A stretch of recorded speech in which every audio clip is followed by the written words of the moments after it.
Siskovia ko mbona wifashe ku matama utavuga noneho byagenze bite? Aha umva wowe biriya bintu duhuye nabyo ntabwo biguteye ubwoba. Nibwo bwa mbere mbonye umutumirwa bamukubitira mu kiganiro. Biriya bintu ngiye birandenze ntabwo nabona n'icyo navuga pe. Uzi kugira ngo uzane umutumirwa nujya kubona umuntu araje baguye gitumo baraje barafatanye bararwanye gukomananye. Birandenze mbuze n'amagambo yo kuvuga mbese mva sinzi ukuntu misemera n'ubu ndumva amagambo yanshiranye ndi kubitekerezaho nkumva birandenze. Uzi ko abantu bagendana ibikomere batabizi. Uriya muntu ashobora kuba afite igikomere ahubwo ni ukuzashaka nka kapo wenda nk'abantu babana mu rugo tukaganira ku kintu cy'ihohoterwa. Buriya ririya ni ihohoterwa rikomeye cyane. Biriya binatweretse hano mu kiganiro uhita utekereza nk'inyuma ibiri inyuma noneho aho tutari ukuntu biba bimeze. Ni ukuvuga ko hanze aha abantu bagendana n'ibikomere bikomeye cyane.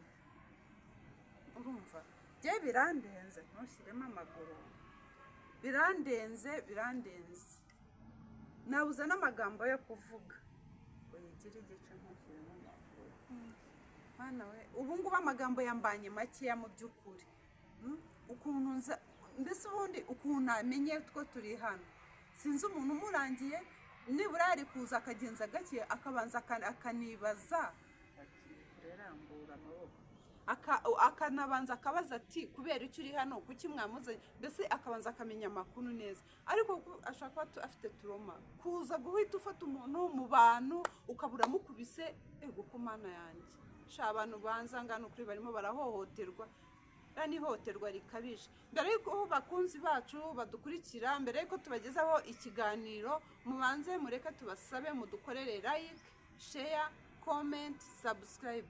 Iki kiganiro kigere ku bantu bose bareba ukuntu ihohoterwa mu ngo rimeze. Ihohoterwa rimeze nabi cyane mu by'ukuri. Abantu bafite ihungabana abantu umva hari igihe abantu baba bagenda ariko bafite ihungabana muri bo mu by'ukuri baba bakeneye counseling. Abantu babihuguriwe babizobereye bagakujya bakansoringa abantu bakabasha kongera kugarura ubwenge bakabasha kwiyakira bakabasha kwakira ibibazo bahura nabyo.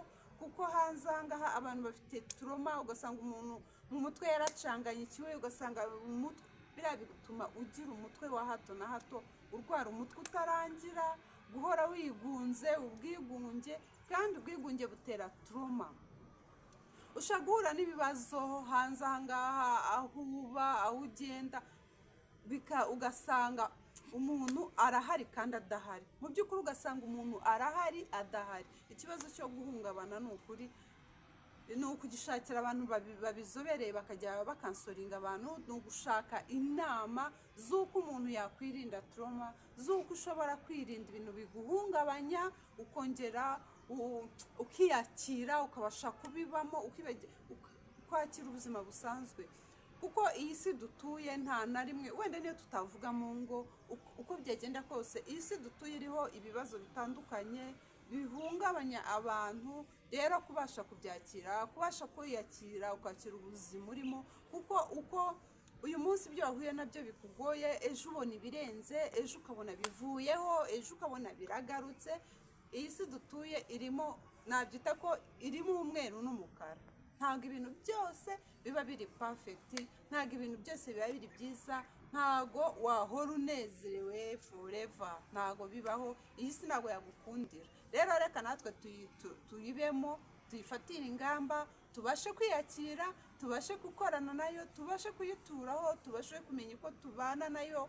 Buriya iyo umaze kwinjira mu bintu byinshi bitandukanye biguhungabanya ubona bikugoye mu by'ukuri ubasha kwishyira ku murongo ukavuga ati ngiye kumenya ukuntu nzajya norganiza ubwonko bwanjye nkabumenya kutananiza umutwe nkamenya ukuntu mbasha kwiyakira icyo mpuye nacyo kingoye nkabasha kukibamo kugeza kivuyeho nagera mu byiza nkinjoyinga nkaruhura bwa bwonko nkongera kwirefreshinga mu mutwe kongera kwirefreshinga mu mutwe hakamera neza. Niba ugize chance yo kuba wakumva unezerewe muri wowe, bifiringe, byinjoyinge, wongere umutwe mu bwonko bwongere buse n'ubutangira gukora bushyashya. Niba ubabaye kandi nabwo iyakire, we kumva ko uri wenyine, we kumva ko ari wowe uhura n'ibyo bibazo, uvuga uti ubu ngubu nubwo meze gutya, wasanga hariho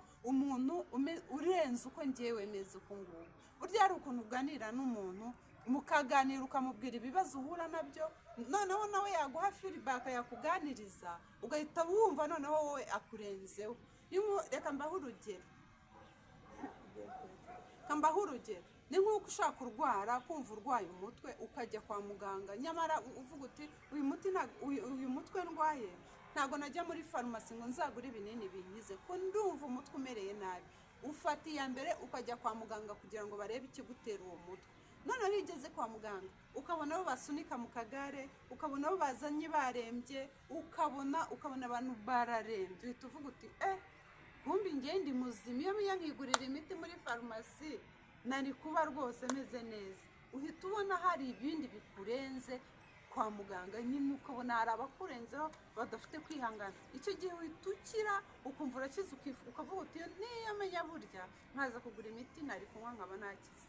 Ni nk'ibyo rero, ushaka kugira ibibazo bikakurenga, ukumva umutwe urakuriye, ukumva ntabwo umeze neza, ibibazo byakurenze hanze mu buzima busanzwe, abakurimo amadeni, abata kwishyura, mbese byinshi mu buzima umuntu ahura nabyo, bikagutera umutwe wa hato na hato, ukumva bigiye kugutera ubwigunge kubera kubiburira ibisubizo. Ariko buriya iyo uganirije undi muntu ukabimubwira, hari igihe ajya akakubwira, noneho nawe akakubwira, wajya kuva kubwira ibirenze ibye, ugahita uvuga uti kumbi bya bintu ngewe nta n'ikibazo mfite. Urumva, iyo nayo ni counseling mbahaye. Ibyo ni inama mbagiriye yo kumenya kwiyakira kugira ngo we guheranwa n'ubwigunge, we kugira trauma muri wowe, kugira ngo bitaguhungabanyiriza ubuzima, kumenya kwiyakira, ukamenya mbese kubyitwaramo neza. Umuntu ntakubonemo ibibazo, ntakubonemo gucanganyikirwa, ntakubonemo guhuzagurika, kuko ibibazo bye bituma umuntu umubona ameze nk'uwacanganyikiwe pe, biba byamurenze. Rero reka mbabwire, iki kiganiro ni mukirebe, mugisoze, mugikurikire, murebe n'ukuntu umuntu ajaga agahohotera umuntu akamukubita, mukirebe, mugisoze, byose birimo, murebe ukuntu abantu bagowe bahohoterwa mu by'ukuri. Iyi video muyisangiza abandi, iki kiganiro umva rero biba byandenze pe, byandenze gusa, ariko no kuri pe ihungabana riri abantu bafite mu by'ukuri. Iki kiganiro mukirebe, mugisharinge n'abandi. Ngema navuze mumva sinzi ukuntu pe no kwisobanura byandenze. Mugisharinge abandi, mukore subscribe, mukore like, mukore comment, share byose. Buri mwe wese agenda yibona izi nama buri mwe wese azibone, kuko hanzanga buri muntu wese afite ibintu bimwugarije, ibintu bimuvuna, ibintu bishobora, abakeneye support y'ibitekerezo, abakeneye support y'umuntu umuganiriza, akongera akiyakira, akongera akisobanukirwa, akiyakira, akagira kwihangana muri we. Murakoze, reka tugarukira aha ngaha. Ikindi gice tuzakibagezaho ubutaha. Ni mudusharingire iyo video. Inkunga tubasaba ni inkunga yo gukora share, subscribe, like na comment. Buri mwe wese abakeneye ibintu bituma bimuruhura mu mutwe, ibiganiro bimufasha kumuruhura mu mutwe, nyamuneka nimukoreshe ya na comment na subscribe, abantu bose bibagereho.